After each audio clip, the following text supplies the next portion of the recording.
اعوذ باللہ من الشیطان الرجیم بسم اللہ الرحمن الرحیم۔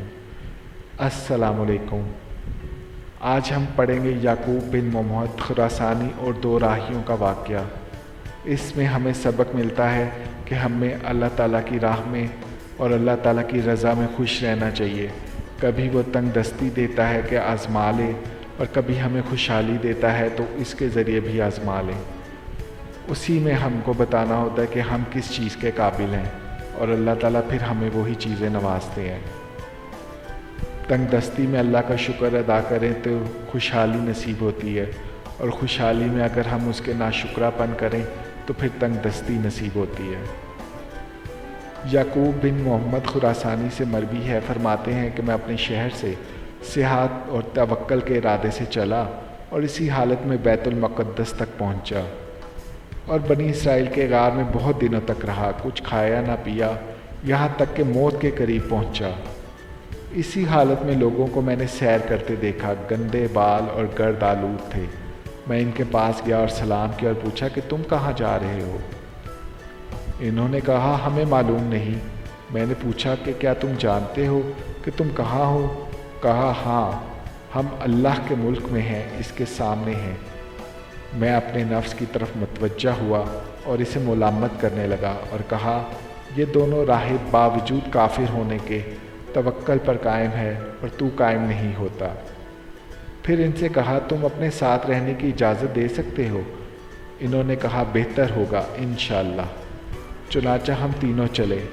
جب شام ہوئی تو وہ دونوں اپنے معبود کی عبادت کرنے لگے اور میں اپنے معبود کی جانب متوجہ ہو کر کھڑا ہوا اور مغرب کی نماز میں نے تمیم سے ادا کی۔ وہ مجھے مٹی سے تمیم کرتے دیکھ کر مسکرائے۔ جب اپنی نماز پڑھ چکے تو ایک نے ان میں سے اپنے ہاتھ سے زمین کھودی تو موتی کی طرح چمکتا ہوا صاف پانی وہاں سے نکلا۔ میں حیران رہ گیا اور پھر دیکھا تو اس کے دائیں طرف کھانا رکھا ہوا تھا۔ اس سے اور تعجب ہوا۔ انہوں نے مجھ سے کہا تجھے کیا ہوا؟ حیران ہے؟ آگے بڑھ اور اسے کھا جو حلال روزی ہے، اور یہ ٹھنڈا اور میٹھا پانی پی اور اللہ ذوالجلال کی عبادت کر۔ میں آگے بڑھا اور سب نے مل کر کھانا کھایا اور پانی پیا۔ پھر نماز کے واسطے میں نے وضو کیا اور نماز ادا کی، اور وہ پانی زمین میں چلا گیا گویا تھا ہی نہیں۔ پھر وہ اپنی نماز میں مشغول ہوئے، حتیٰ کہ صبح ہوئی اور دونوں سفر کے واسطے اٹھ کھڑے ہوئے۔ میں بھی ان کے ساتھ رات تک چلا۔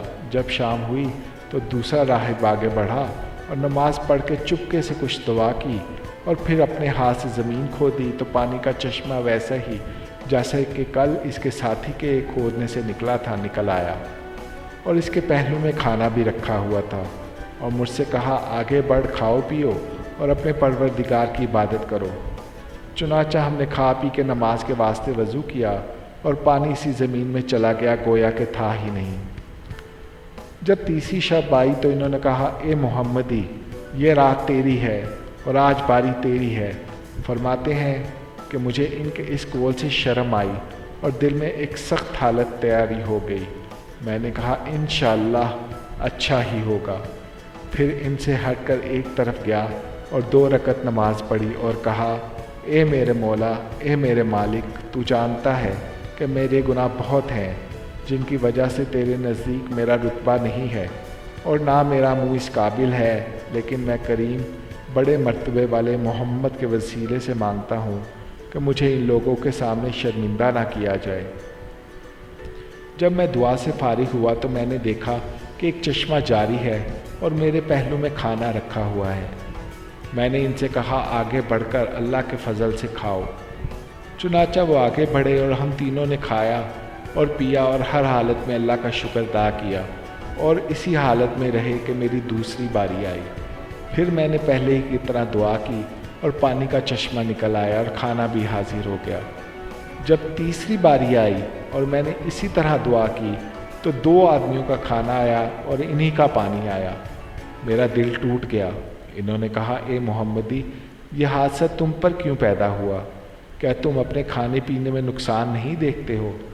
میں نے کہا تمہیں معلوم نہیں ہے کہ یہ اللہ ہی کے اختیار میں ہے اور ہم اس کے حکم اور ارادے کے نیچے ہے، اور ہمارا دین یہ چاہتا ہے کہ کبھی تکلیف ہو کبھی راحت، کبھی سختی ہو کبھی آرام، اور کبھی عطا ہو کبھی منع، تاکہ ہمارے صبر کی بھی آزمائش ہو جائے۔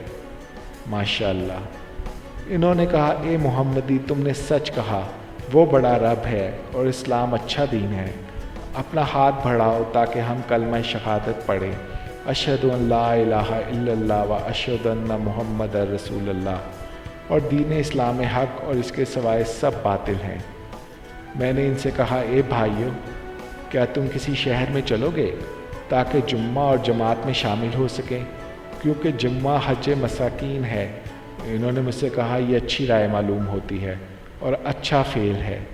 جب ہم اس ارادے سے چلے تو سامنے ایک عمارت نظر آئی۔ اندھیری رات تھی، غور سے دیکھا تو ہم بیت المقدس میں تھے۔ ہم اس میں داخل ہوئے اور ایک مدت تک اس میں مقیم رہے، اللہ کی عبادت کرتے تھے، اور ہمارا رزق ایسی جگہ سے پہنچتا تھا جس کا گمان بھی نہ تھا، حتیٰ کہ دونوں ساتھی رحمت حق کو پہنچے اور مر گئے۔ بے شک توکل ایک عظیم دولت ہے اور ایک مومن کی شان اور پہچان ہے۔